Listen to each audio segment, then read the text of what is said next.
Eyang Cerita mempersembahkan cerita silat legendaris yang berjudul Api di Bukit Menoreh. Cerita fiksi ini berlatar belakang berdirinya Kerajaan Mataram. Selamat membaca dan mendengarkan. Bagaimana sahabat agung sedayu semuanya, Eyang doakan semuanya dalam keadaan sehat dan dilancarkan rezekinya. Mari kita dengarkan cerita silat legendaris. Api di Bukit Menoreh.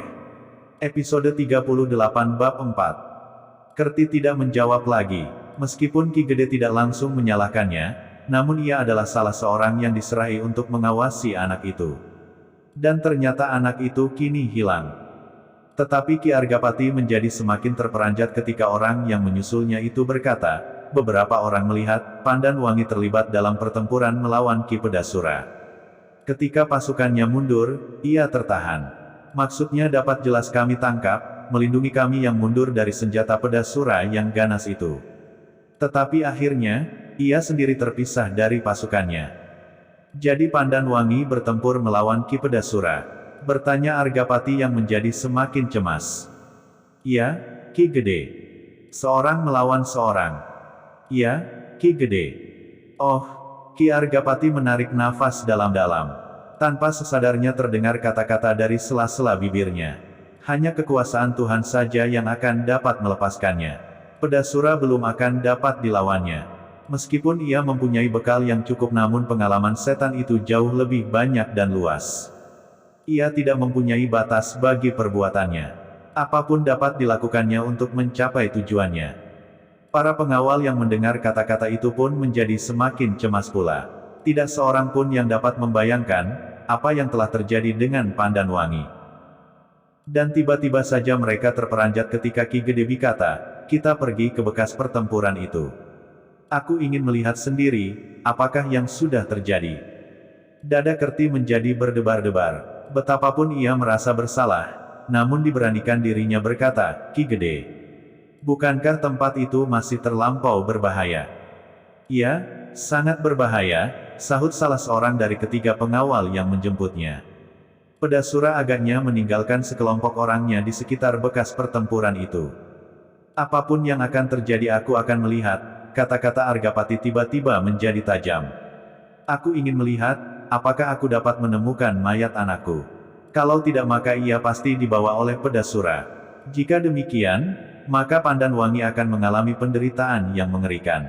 Ki Gede berhenti sejenak, lalu terdengar ia menggeram, kalau demikian halnya, maka aku sendiri akan memimpin langsung pasukan Menoreh yang ada untuk merebut kembali semua kedudukan. Aku harus menemukan Pandan Wangi dalam segala keadaan dan menemukan kembali keutuhan tanah perdikan Menoreh. Meskipun kini sudah tersayat-sayat. Dada Kerti berdesir mendengar kata-kata itu. Ki Gede adalah seorang yang keras hati. Hampir setiap kata-katanya dilakukannya dengan baik. Karena itu maka dengan hati-hati ia berkata, tetapi bukankah Ki Gede kini sedang terluka? Lukaku tidak seberapa. Aku sudah sembuh dan aku berterima kasih kepada orang bercambuk itu. Tetapi, Kerti masih mencoba menahannya. Apabila Ki Gede langsung terjun di peperangan maka luka itu akan berbahaya. Jadi maksudmu, aku baiknya tidur di pembaringan, sedang anakku dan seluruh tanah perdikan Menoreh sedang dibakar oleh api kedengkian, nafsu dan pamrih yang melonjak-lonjak. Suara Ki Gede menjadi semakin keras, dan bahkan hampir berteriak. Kerti menarik nafas dalam-dalam, tetapi kecemasan yang merambat di dadanya menjadi semakin dalam tergores di dinding jantungnya. Ki Gede sudah mulai menentukan sikap. Jika demikian, maka sulitlah baginya, dan bagi siapapun untuk mengurungkannya. Kerti adalah seorang yang sudah cukup lama berada di samping Ki Gede. Ia tahu benar sifatnya dan tabiatnya. Namun pengetahuannya tentang watak Ki Gede itulah yang kini membuatnya bingung dan tidak menentu. Cepat, tiba-tiba Ki Gede berteriak. Pacu kuda ini. Oh, Kerti berdesah. Cepat, kau dengar. Baiklah, Ki Gede. Kerti tidak dapat berbuat lain kecuali mempercepat langkah kudanya. Dengan demikian maka yang lain pun menjadi semakin cepat pula. Kita tidak hanya sekedar lewat di daerah Wurawari, tetapi kita akan singgah di padesan itu. Bukankah maksudmu, pertempuran berlangsung di daerah itu? Bukankah begitu? Berkata Ki Gede kepada ketiga pengawalnya yang berkuda di depan. Iya, Ki Gede, jawab salah seorang dari mereka, tetapi tempat itu benar-benar berbahaya.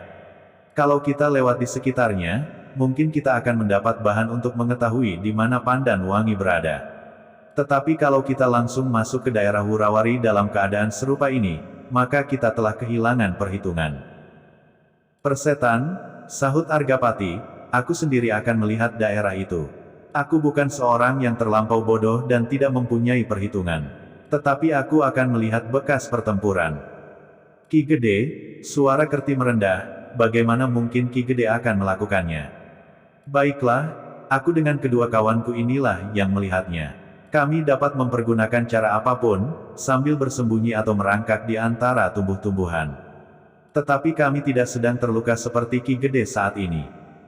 Terdengar Ki Gede menoreh menggeretakkan giginya. Seakan-akan ia sama sekali tidak mendengar kata-kata Kerti itu.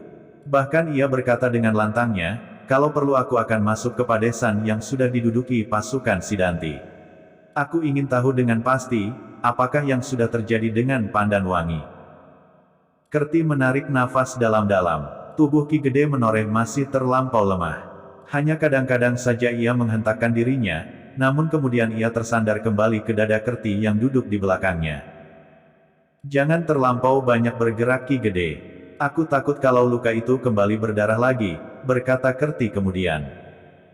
Ki Gede tidak menjawab. Tatapan matanya jauh menembus kabut malam yang keputih-putihan di bawah sinar bulan yang sedang purnama.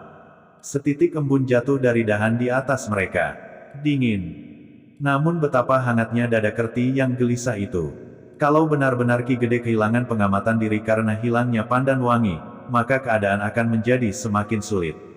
Kalau terjadi sesuatu atas Ki Gede, maka pasukan Menoreh akan kehilangan induknya, seperti sapulisi kehilangan suhnya.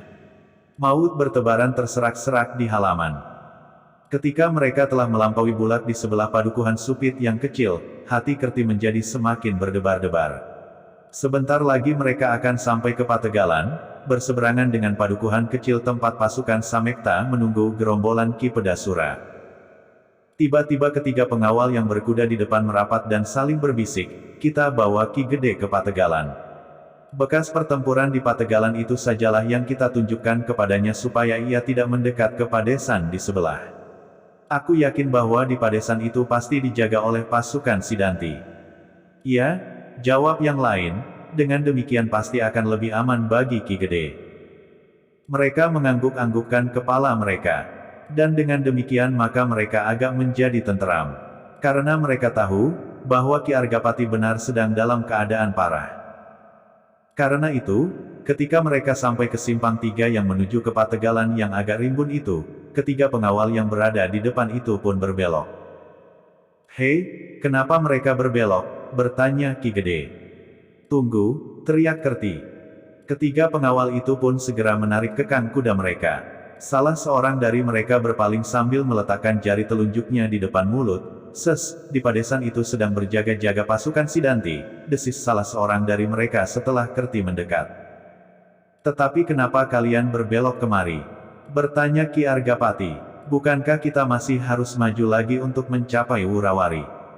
Pertempuran itu terjadi di Pategalan itu Ki Gede, jawab salah seorang dari mereka. Ki Gede mengerutkan keningnya, namun ia menggeram, aku ingin melihat. Mereka pun kemudian meneruskan perjalanan itu. Ketika mereka sampai di ujung Pategalan, maka mereka pun segera berhenti. Satu-satu mereka turun dari kuda mereka dengan penuh kewaspadaan.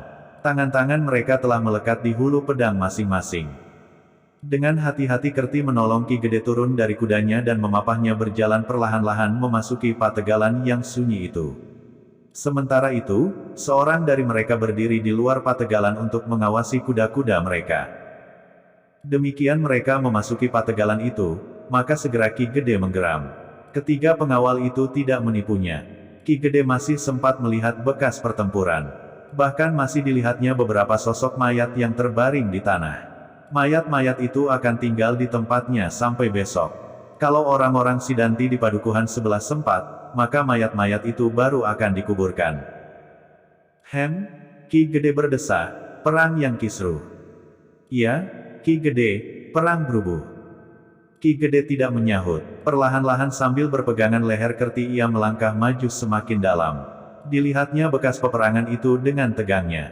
Hampir setiap mayat yang dijumpainya ditatapnya dengan tajamnya dan bahkan kadang-kadang diamatinya dengan seksama.